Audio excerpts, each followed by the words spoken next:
Welcome back to our Super Bowl edition of the PFRPA Podcast. I'm here with Sid Abramowitz. You got it. Did I get it right? Yep, Abramowitz. Sid, how you doing, man? I'm doing good. All right, so let's, we start this off by introducing people to your playing days. First, where did you play college ball? Tulsa University. Tulsa University. What years? I played from 80 to 82. All right, so now on to the NFL. How'd you end up in the NFL? Tell us the story. Out of Tulsa, I got drafted by the Baltimore Colts when they were still in Baltimore.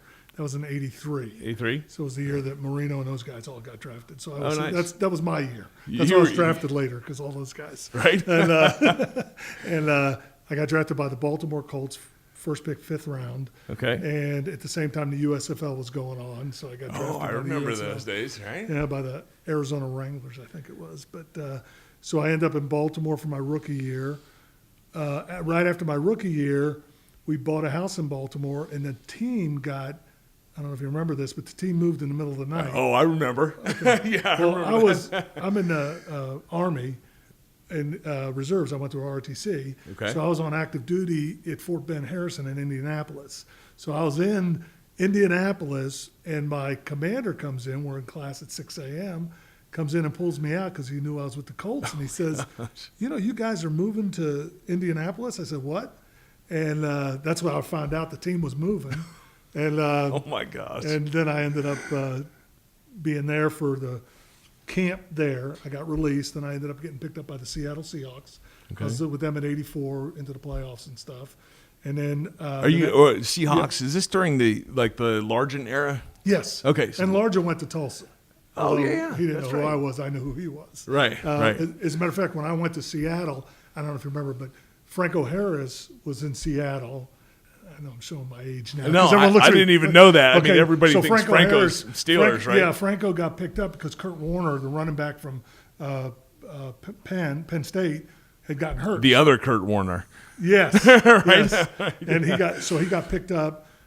Franco was on the team. I had gotten released from Indianapolis. So when they picked me up in Seattle, I tell people, they cut Franco Harris to make room for me on the roster, so that felt kind of like. Okay, what position? I was offensive tackle. Offensive tackle. Another I tell big my fella friends, like me. Franco Harris, Hall of Famer, got cut when I came on. Yeah, right. Just for you. Yeah, just for you. Just for me. Awesome. So from Seattle, I played there for a year. When they released me, I got picked up by the Jets. Played there for about 3 minutes. I was in one game. They released me. Then I went to St. Louis Cardinals for camp when Gene Stallings was the head coach. Yeah, yeah. And then they released me, and then I ended up one more time. I was in Indianapolis working as sales for a packaging company, and the strike hit in 87. So a customer called me and said, hey, Colts are looking for players. And so I called the Colts, and I said, I'm in town. And they said, we'll pay you. You were the guy that crossed the line. Hey. Make all the players mad. Right? I used to tell people I knew. I used to say, you go out and try to make $20,000 in the real world, and you'll see. Yeah, right. Especially back in those days. Yeah, back right? in those days. So it helped my sales for a while, too. And, right. and after I did that, then we moved to Tulsa, and we lived in Tulsa until we moved to Atlanta. Oh, awesome. Awesome. And, and like a lot of guys, I think today's fans – because you hear about the Tom Brady's of the world and, being with the Patriots for 20 years and, these lifers with these right. teams. But most of the guys, especially with free agency, the way it is now, you're pretty transient. I tell people, I read the team. stats somewhere that 85% of the NFL turns over every 3 years. And people don't realize that. Yeah.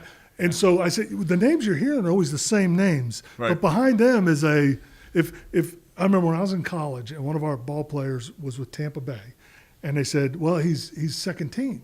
And I thought, second team, he's going to make the team. But he got cut. Because if you're not in the top 8 on offensive line, you're going to get cut, even if you're not top 5. Right.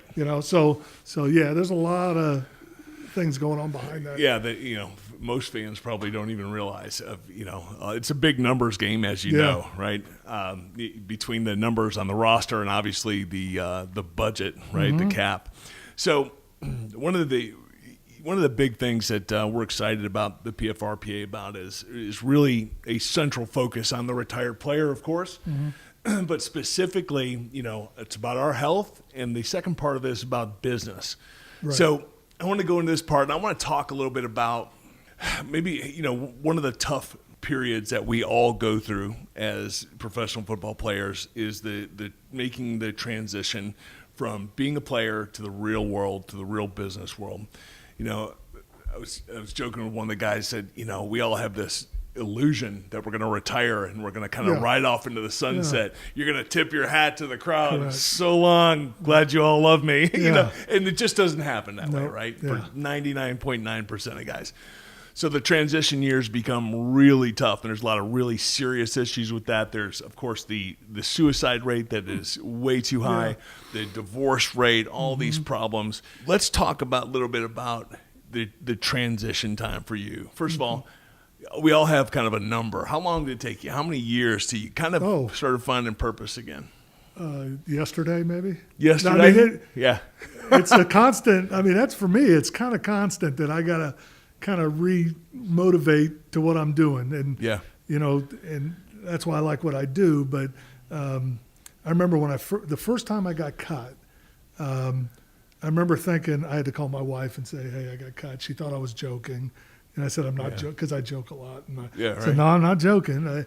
I remember thinking, nothing could ever happen to me again that's going to hurt like this. I just thought, if I could do this, and that's always been in the back of my mind, because that was probably the worst I ever felt about anything. Yeah. Was that first time. Right, because we from a very young age, you're identified as something special in football, right? And all throughout, whether it's, youth league football through high school, it's you're your special, identity. I mean, it's you're everything through college. And then you find out that no one is bigger than the game. Right. Right? We all went through that. I went through the very same soul-sucking feeling of going, okay, so this thing that I have put every ounce of my attention to and my energy to now doesn't want me anymore. Or I can't anymore, right? Yeah, and for me it wasn't I can't. It was just I wasn't good enough, which is really a lot tougher. I mean, you could say, I didn't have a good camp or whatever, but I knew I didn't play well. I knew it was me. And, I sat there on the floor and talked to her. We had you got your apartment already, so you got to get rid of that. Right. And, from then, I just kind of, I floundered. I mean, I just, I remember the first job I had, I knew I didn't want to be on a desk. I knew I couldn't sit still. So I got a job in sales. And I remember, when you're playing ball, no matter where you go, no matter how down on the depth chart you are, when you're in the pros, you walk into someplace and people are, can I feed you? Can I give you a dessert? Can I give you a drink?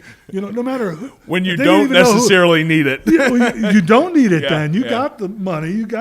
Well, when you need it, no one's around, right? So I remember the first job I had in sales, I got all excited. My wife had got me a briefcase, and I had a suit, and I was a fat guy in a tight suit because I didn't buy suits when I was playing. I had sweats. Yeah. So I bought this suit that was way too tight. I looked like Tommy Boy, and I had mapped out my this is my sales path today.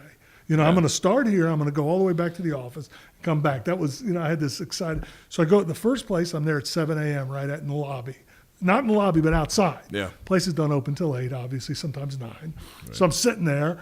Place opens up. Here I go. Right. I go walking in. I said, it's so-and-so. No appointment. Didn't even know you had to have an appointment because I've always been used to when I walk in someplace, someone wants, Sid, come on in. So I go walking in. The reception's there. She goes, do you have an appointment? I go, no, I don't. And she goes, well, he needs an appointment. I said, no problem. No problem. I open up my briefcase. I take out all those brochures you get when you're a new salesman, right? Hand her the brochures. I turn around. I grab my briefcase to leave, and everything falls all over the ground. and I lean down. I start picking up. She comes over. She looks over the reception desk and says, "Oh, you're gonna have a hard day." It's Monday morning at 8 is when okay. So I get everything together. I go in the car and I tell my wife, "And if I'd have had a gun, I'd have shot myself." Yeah. I was just, I didn't know what to do with myself. I was just sitting there. But you go through that quite a few times as you're trying to find your path. And I tell people it took me a good 4 or 5 years to really find a focus again and find that identity. And for me, it was I'm very fortunate to have an incredible wife. Yeah. Autumn is, has been my rock through this whole journey. But for me, it started to become, okay, I need to be the husband and father that my family needs me to be. That was one of the big turning points. But I also knew that I had to find a way to find a passion that was going to just drive me every minute, because you're trying to replace that feeling that you get from football. And so you can't, you can't, right? Yeah, you can't replace it. Yeah. I mean, you just can't. I mean, no matter in the camaraderie, the stuff with the guys. Yeah. I find you just can't replace Well, that. it's the instant bonding. Yeah, We talked about this earlier yeah. with some guys too, but it's the instant bonding we have. So like when you and I met, Yeah, we it's just like, start talking.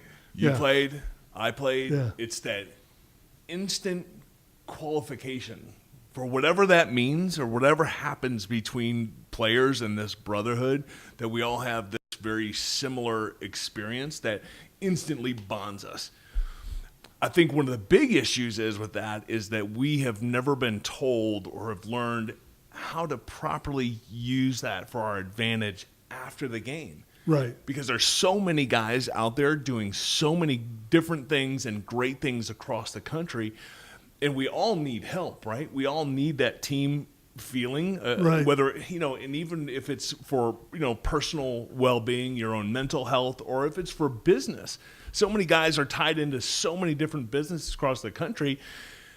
We just didn't have this central place to congregate, come together, find people. Okay, this is what we need to do. And that's one of the things I love about the PFRPA is having the true centralized place that is truly built by players, for players, of having a place for us to go to access each other for meaningful interaction. I'm going to go back to one of your questions, because I was thinking, because my mind doesn't work that quick. Right. You had asked when it changed for me, when I got over it. And I got to tell you, I was just thinking about that. When my wife and I separated and then divorced about 6 years ago, and until we divorced and I got away from everything and saw that everything was me, instead of, because I had a tendency to blame everybody else for what was going on. Right. Once I got through that and we got remarried, we're married again. Oh, that's so awesome. We were separated for 2 years. Congratulations. Thanks. That's awesome. But it is what did it. Was I had to get totally away from the family, from her, because I couldn't get over it. So that's what got me over it, because she moved back to Tulsa. We were going to therapy for like years. Right. And the therapist finally says, "You guys need to divorce. I mean, you guys need to physically get away." Right. And she was right, because we had separated a few times, but by divorcing, she was able to clear her head and figure out she wasn't at fault, because I was always blaming her. Right. And I don't know how you were, but I had a tendency to blame a lot of other people than me. Oh, sure. Yeah, a lot of us do that. Yeah, of course. and so once I accepted that everything that goes on from now on is me, I've been able to deal with all of it. So that's awesome. That's what I was kind of being flippant before. So. No, but I think it's really great for a lot of guys to hear, because I did that too. Yeah. I just blamed everybody else. I was angry at the world, all of these things. And, for me, it took a lot, like you're feeling, like losing everything. I had to get to a point where I lost That's everything. where I had to be. I sat in a, I still had my company, but I was sitting in a bedroom. I wasn't going out to customers. People at the warehouse never saw me. It went on for about a year, and I finally figured out it's no one but me. Yeah. And there was a funny story I heard. I'm repeating the story. It was a quarterback that played for Spurrier, and he said he had thrown an interception, and he came over to the sidelines, and he thought Spurrier was going to go nuts on him, just because that's how Spurrier is on the sidelines. Right. And he said, Spurrier said, "No problem. I got this." He goes, "I recruited you.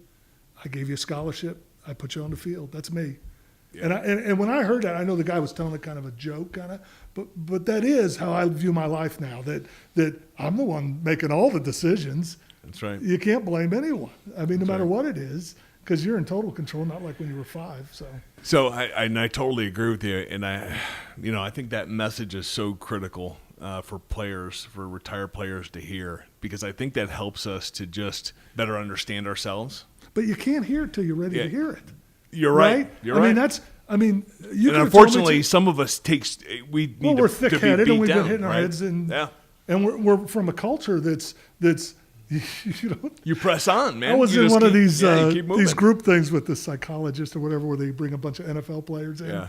And one of the HR people in there said, "So how many of you ever went to HR when you were playing?" Yeah, you're laughing. I mean, HR. What are you talking about? I didn't even know there's such a thing. I Right. mean, so yeah, it's tough. I totally get that. I know a lot of players out there can relate. I mean, for me, it took me personally losing literally everything but my life. Yeah. Right? Yeah. And I came close with that too. There was a point in time where I thought, and it was very personal, but I was a second away from being another NFL suicide statistic. Mm-hmm. I was justifying things, like even when you don't know if you remember Justin Strelzik played for the Steelers, and his suicide. This is, in the midst of the Webster stuff going down too, and I'm seeing this, like, it felt like just every couple of weeks we had another brother that was like taking himself out. And especially the high, these high profile ones that hit hard, like when Junior took his life, and they're, it's just sad, tragic. But I got it, and there was a point in time where I'm right in the midst of this, and I'm a second away from pulling this trigger. But I think that it's hard for guys to understand when we retire, when we're done playing football. I mean, a lot of us are still in our 20s, early 30s, and you have all this life to live. 26, and I can tell you now, for anybody who's listening, players that are listening, I am much happier now than I have ever been. Now, it took me 20-some years to get here. Okay, so I used to look at the week like this after I got done playing, because I never thought about this stuff when I was playing, because you're busy, right? But once you're done playing, you got plenty of time. That's right. So I'm sitting there, out of 7 days, I used to think, out of 7 days, how many days am I glad I'm around, that I'm even alive? Right. And I remember I was happy if I get 2. If I got 2 out of the week, that's a good week. And now it's 7-7. That's It's been taking me years to get there, and it's hard to explain.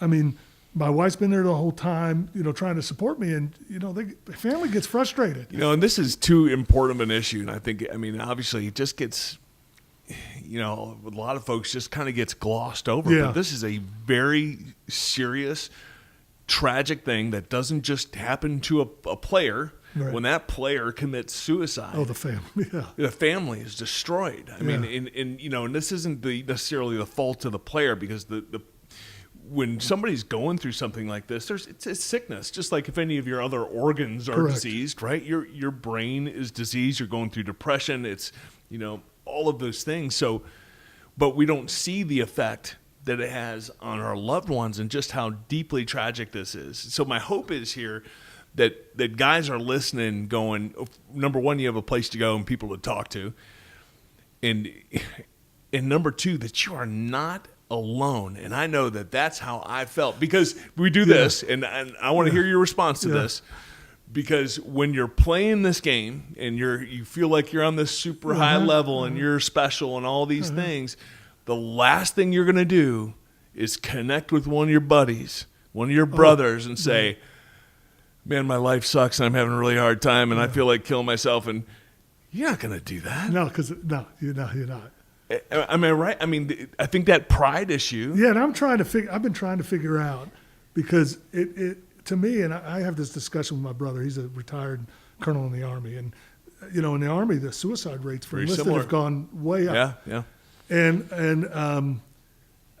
until and I don't know how to get this. This is the click. Until someone gets help, says something to someone. That's right. It's like going to an AA meeting. You even if you're sitting there, it's good, just that you're there. But as soon as you get that click goes and you start sharing, I remember first going to a therapist, which is you don't go to therapy, right? Right. I mean, it's a weakness, right? I remember, it sounds perceived, and I which is remember ridiculous. I used to have to do the therapy at the end of the day, because I knew I was so wiped out when it was done emotionally, and it's really hard to do, right? And it's hard to get someone to do it. I mean, it is, and I don't know what the answer is. It's just, and that's a tough one. I think it needs to be a big part of the conversation when we post this on social media. I want to hear guys' input, and how do we approach this thing? What's the turning point? Because the bottom line is, like I tell people all the time, you don't have to be as stupid as I was and lose everything, right? But before you get to a point where we go, okay, this was a big part my fault, well, and let me I ask need you to humble something. myself. Is when you got to that point where you felt like, I guess you felt like you needed to ask for help from somewhere. Right. How did you get over that hump to do that? Mine came at a very interesting moment, and I'll leave some of the details out of this, but I had just had, I had a terrible spinal injury, right? And I lost, 90% of the function of my right leg at one point in time. And I had just heard from these two really special doctors that I was basically done. I was never going to walk again on my own. I wasn't going to be able to do these things. And I don't know if you've ever been there, but I felt like at that point in time, I already lost everything, right? Money was gone, houses, any material things were gone. I had my wife and two young kids at the time. But for me, it was the moment after meeting with those doctors when I felt like hope was ripped from my life. Right. Because going into this meeting, first of all, having the opportunity to meet with them was such a big deal. I was like, okay, I'm going to have a miracle surgery. I'm going to get a miracle drug. I'm going to start walking again. I'm going to go back to work, take care of my family. And then when I heard that news, hope was ripped from me. And it was at one of my lowest points I've ever been in, when hope was ripped from me. And then that's when my wife and I were sitting on the front porch of our house at the time, and my wife put out her hands, and we prayed together, a very desperate, very real prayer to God for answers for the very first time as husband and wife. And that's actually the crazy story of this beard, which I'm sure nobody's asked about yet on the podcast, but I started growing the beard the day that I prayed for the very first time with my wife. So we talk about getting those low points. That point could have come a lot sooner. Okay, so but I had to lose the pride, right? Yeah, lose the pride. Okay, so I think back when I was going through all that, and I did not let my wife help me.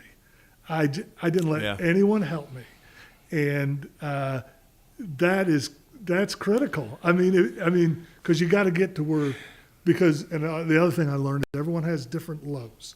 Everyone has different levels of, when I think someone's hit rock bottom, it might not be their rock bottom. Would have been mine, but it's not theirs. Yeah. So you really don't know when someone's at the point where they're going to reach out and want help. And, credit to my wife for sticking by all it, because she's a fighter. She just kept fighting me, and awesome. I kept saying, "Oh, you're the reason this, you're the reason that," and it took to get down and say, "It is me."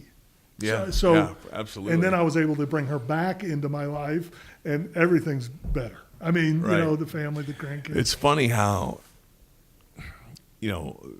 heck, I'm going to be 47 years old here pretty soon.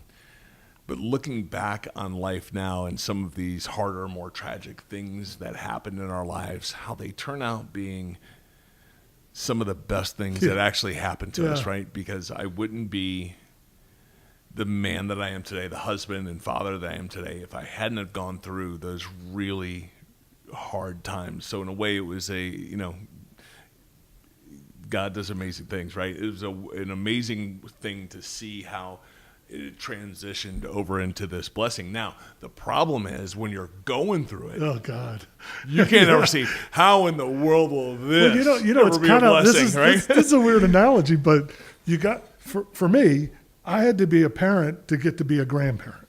Grandparenting is unbelievable. Parenting was not. Parenting I'm excited, was hard. but I'll wait. I'm excited about being a grandparent, but I'll wait. Yeah, you'll wait. Well, once it starts, you'll like it because but all the strain of being a parent, because it's, my father had said one time, it's like playing a football game, being in the fourth quarter all the time when you have kids. It just is. Yeah. You're always worried.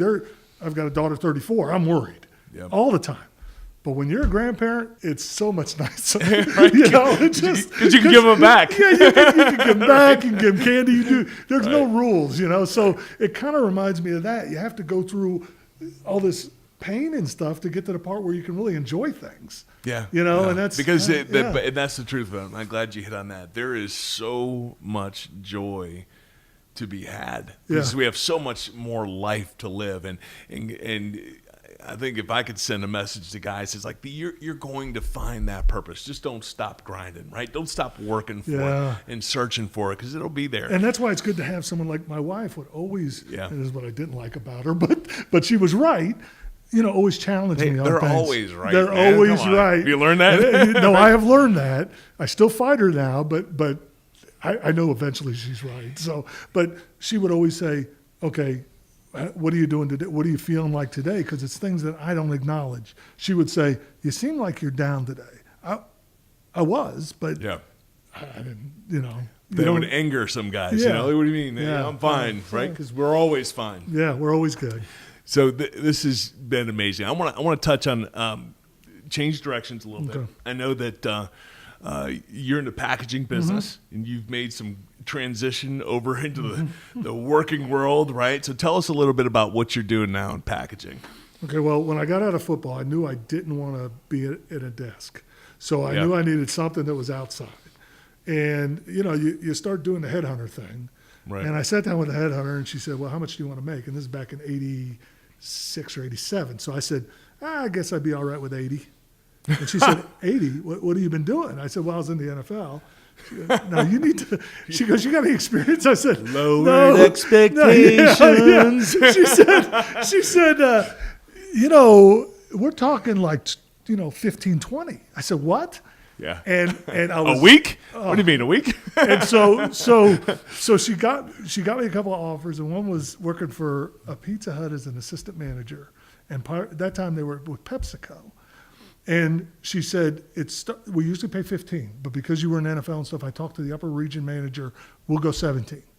And I go to my wife and I said, hey, pizza? I love pizza. I said, they give you a uniform, don't have to worry about that. I said, it's only 17, but I'm eating, And she took me into another place, and some lady was yelling at the manager there, and she goes, is that what you want? And I go, no, I guess not. She goes, why don't you find something you want? And I knew someone who knew someone. They got me into sales. Right. I moved to Indianapolis. The guy hired me unseen because he knew I was with the Colts, and the team had just gone to the Colts. So he hired me as a sales rep and said, you can talk, you can speak, and if you just mention football, you'll be fine. And as well as I do, that doesn't work that well. It gets you in the door, but it doesn't sell anything for you. That's right. It just, they talk to you, and then they're not going to deal with you. So I did sales for a while, ended up moving back to Tulsa, got into national account stuff. And then when I got here, again, I was with a company. I was not real happy.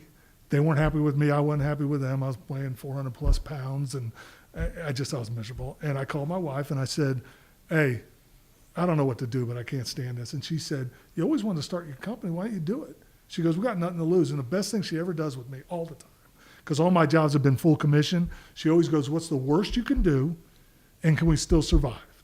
And she said that on the phone. She said, what's the worst that can happen? And I said, well, we'd be out of money and stuff. She goes, we'll move back to Tulsa. I said, yeah, I wouldn't mind that. And so I started my own company. It's a packaging company, A to Z Packaging, and I sell materials to people that ship product and film and tape, and I've been doing it since 2006. So it's been good. And, congrats! You made it over the hump. I mean, obviously you've had success, but making over those first few years in business. Well, I had a lot of support too, and this is what I try to explain to people is that I'm lucky enough to have a family that can help. I don't know what do you do if you have a family that doesn't help? Like my brother, he's in the Army. He's a full colonel. He's over in Korea. We were on the phone. I just started the company. We're on the phone and we're talking. 2 weeks later, I get a check for $10,000. Now, I was hurting. I mean, my wife and I used to joke we could last 8 hours if I didn't have a job because, you get used to the NFL and spending. It's hard to cut back. Right. It's easier to go up, but not to come back. Sure. I got a check from my brother for $10,000, and that got me over a hump I really needed. And I didn't even ask him for it. I mean, he just sent it. And so Yeah, it's and been, I've been lucky. and I think a lot of guys can relate to that. It's nobody ever does it alone, and Right. and I don't care if it's the success of your marriage that's not done alone either, and the success that you have in business is never done alone. No, you're right. There's always a team in this support structure around any successful venture. So let's take it back a little bit, and as we kind of wrap things up here, if you're looking back to a young, 22-year-old Sid who's just about to enter the NFL, what one piece of advice would you give yourself? Relax and enjoy it. because being in NFL is like being in high school with no parents and lots of money, and you get caught up in all that. I'm not saying relax and enjoy it from the standpoint of be stupid. I'm talking about you're in a position to help yourself long term, and you're doing something that a lot of people would like to do and they can't. And instead of being so stressed out about every second, I mean, just. I don't think a lot of fans understand that part of it. They see big money. What do you have to worry about? All this stuff. But when you're there, I had a coach, a high school coach actually, H2, Harvey Harmon. Love him to death. Just celebrated his 80th birthday. Told me something really valuable that stuck with me, and he said, every time you go into that stadium, I want you to stop, and I want you to take 1 minute to look around the stadium and listen and smell the smells and feel the atmosphere and burn that into your memory, because it'll be gone before you know it. And I think that was one of the most important things that I had a coach ever tell me, just to make sure that I remember those things. They kind of lock in. Well, I don't know if you ever felt like when I was playing, I remember I was jealous of the people that had normal jobs. I was like, he just has to go to work. He doesn't have to lift weights. He doesn't have to run. He doesn't have to get banged up. Yeah. I didn't think about the money part, because that's another thing people don't understand. The money's great, but the money isn't. I mean, there's other things going on while you're playing. Yeah. I mean, there are plenty of people that come to camp and say, I'm going to make the team. I'll do whatever it takes. And the next day they're like, I got to leave, the free agents and stuff. And there's a lot more to it than just. It's a different world, and it's, like I say all the time, it's not for everybody either. It's just not. No. It's not. And I've seen guys, just, I'm sure you have as well, just walk off the field and say, I'm done. And, and you don't think anything of it. It's that, hey, you know what? It's just not for everybody. And I get it, because the stress is great, the emotional pressure, the physical pressure, all of that stuff. So lastly, I'm going to come back to this. And we talked a lot, had a really great conversation about transition. I appreciate that, and some hot topics out there right now. If you could look back at your younger self during your transition time, you're just about to head into it, right? It's the day before you officially hang up the cleats. What would you tell yourself? What valuable? I would say, knowing what I'd say, it's going to get better. It's just going to get better. Yeah. Because it can't get worse. I mean, it really can't. Yeah. The moment you stop playing, that's about as low as you really do get without all the money and all that. I mean, you're just because of how you said earlier, you've built your identity through football, right? And it's gone. It's gone. And the thing is, and people will say it, and you don't pay attention to them. They'll say it's going to get better, but you don't believe it. But that's what I tell myself, because I think if I told myself, I believe it. But it's the truth. It is the truth. It gets better. It's just, There's you got to go through a lot of pain to get there. You do. And hopefully you guys don't have to be stupid as we were, right? But it's that's a really great point. It does get better, and it's hang on. Hang on. Yeah. Just hang on. And reach out. Reach out for help. But yes. God, yes. Reach out for help. Right? Yeah. Reach out, because ultimately it's just like, we met, an hour ago, and we're brothers. Yeah, because we played this game together. You bond with your brothers over this similar experience that you had, and it's something that I think is uniquely special to retired NFL players and military veterans. It also goes by position too. Yeah, well, that's for that sure. you were an offensive. I mean, that doesn't. Those make a hogs difference. all hang together, right? 'Cause Position helps. We're 'Cause big, you're we're all- big gorillas, and yeah, nobody you're all- likes us. You're all coming from the same place, kind of. So, We're on the mushroom club, Yeah, is what I call yeah. it. They keep us in the dark, that's feed us right. crap, That's right? right. Don't say my name. That's right. Because when your name's being said, that's That's always a not bad good. thing. It's not a good thing. All That's right. right. Sid, it's been awesome having you Thanks. on the I show. appreciate Thanks it. for taking the time. I really appreciate it. Great getting to know you. Thanks, man. Thanks, man.